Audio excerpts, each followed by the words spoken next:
मैं ब्रजमोहन मजूका सर आज आपके सामने असहयोग आंदोलन के कारण लेके आया हूं कि असहयोग जो आंदोलन गांधी जी के द्वारा चलाया गया था वो किन कारणों को लेकर चलाया गया था, क्या कारण थे, मुख्य कारण क्या थे कि असहयोग आंदोलन चलाने की आवश्यकता पड़ी।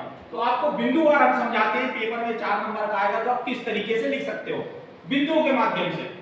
तो पहला बिंदु है रॉलेट एक्ट अधिनियम। रॉलेट एक्ट अधिनियम तो असहयोग आंदोलन चलाने का प्रमुख कारण यही था कि अंग्रेजों के द्वारा, ब्रिटिश सरकार के द्वारा एक रॉलेट एक्ट अधिनियम नाम का एक कानून पास किया गया था। यह जो कानून था एक बहुत काला कानून था। इस कानून में भारत के नागरिकों को किसी प्रकार के अधिकार नहीं दिए गए। अगर उन पे कोई मुकदमा चलाना है तो मुकदमा नहीं चलेगा, बिना मुकदमे के उनको जेल में डाल दिया जाता था। यह प्रावधान था उसके कि भारत का नागरिक कोई भी गलती करता है तो बिना मुकदमे के उसको जेल में डाल दिया जाएगा। हमारे कानून के खिलाफ जो भी चलेगा उसको न्यायालय में अपील करने की भी अनुमति नहीं होगी, पूरे अधिकार छीन लिए गए थे। तो वो काला कानून रॉलेट एक्ट अधिनियम था। इस कानून के पास होने के बाद इसका विरोध करने के लिए असहयोग आंदोलन गांधी जी ने प्रारंभ करा। यह पहला कारण हो गया, रॉलेट एक्ट अधिनियम का विरोध करने के लिए असहयोग आंदोलन चलाया गया। दूसरा पॉइंट है जलियांवाला बाग हत्याकांड। जलियांवाला बाग हत्याकांड सबको पता है कि बहुत बड़ा नरसंहार था, बहुत बड़ी घटना थी, खूनी घटना थी। जलियांवाला बाग जो है वो पंजाब के अमृतसर में है। एक बगीचा है, वो बगीचा चारों तरफ से घिरा हुआ है, चारों तरफ से बाउंड्री है और एक ही उसमें एक रास्ता है निकलने का। उस बगीचे में एक आम सभा का आयोजन हुआ था। उस आम सभा में जो जनरल डायर नाम का जो व्यक्ति था उसने बिना बताए गोलियों की बौछार कर दी। उसमें अनेक लोग मारे गए थे, घायल हो गए थे। तो वही घटना क्या है, जलियांवाला बाग हत्याकांड।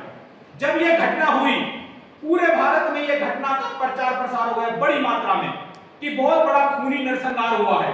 इस खूनी नरसंहार के कारण भी असहयोग आंदोलन को चलाना पड़ा क्योंकि यह बहुत बड़ी घटना थी।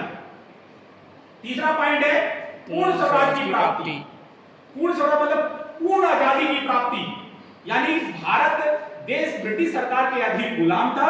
तो उस गुलामी से निकलने के लिए प्रत्येक भारत का नागरिक ये चाहता था कि हमें पूर्ण स्वराज मिले, हम पूर्ण आजादी से अपने देश में जी सके, ये अपने देश की हवा ग्रहण कर सकें। तो पूर्ण आजादी से जीने के लिए ये असहयोग आंदोलन प्रारंभ किया गया था। एक ही मांग थी भारत की कि हमें अपने देश से पूर्ण स्वराज्य चाहिए, अंग्रेज यहां से भाग जाए। तो पूर्ण स्वराज्य की प्राप्ति के लिए असहयोग आंदोलन चलाया गया। अगला पॉइंट क्या है, ब्रिटिश सरकार की वादा खिलाफी। ब्रिटिश सरकार अर्थात अंग्रेजों ने जो भारत के लोगों के साथ जो वादा किया था उस वादे को वो निभा नहीं पाई, भारत के लोगों के खिलाफ वादा खिलाफी कर दी। तो ब्रिटिश सरकार की जो भारत के प्रति वादा खिलाफी थी उसके विरोध में असहयोग आंदोलन चलाया गया कि जो ब्रिटिश सरकार ने वादे किए थे वो पूरे नहीं करे, तो इसलिए ब्रिटिश सरकार के विरोध में यह असहयोग आंदोलन चला गया। अंतिम पॉइंट है महंगाई। भारत देश में महंगाई छा गई। तो महंगाई के कारण भारत के प्रत्येक नागरिकों में रोष उत्पन्न हो गया, असंतोष व्याप्त हो गया। तो उन्होंने अंग्रेजों का विरोध करना प्रारंभ कर दिया। सारे के सारे असहयोग आंदोलन में शामिल हो गए क्योंकि महंगाई भी एक बहुत बड़ा कारण था असहयोग आंदोलन चलाने का। तो मुख्य बिंदु क्या हो गए, पहला है रॉलेट एक्ट अधिनियम, दूसरा है जलियांवाला बाग हत्याकांड, तीसरा है पूर्ण स्वराज्य की प्राप्ति और फिर ब्रिटिश सरकार की वादा खिलाफी और महंगाई। इन 5 बिंदुओं के आधार पर अपन असहयोग आंदोलन के बारे में लिख सकते हैं।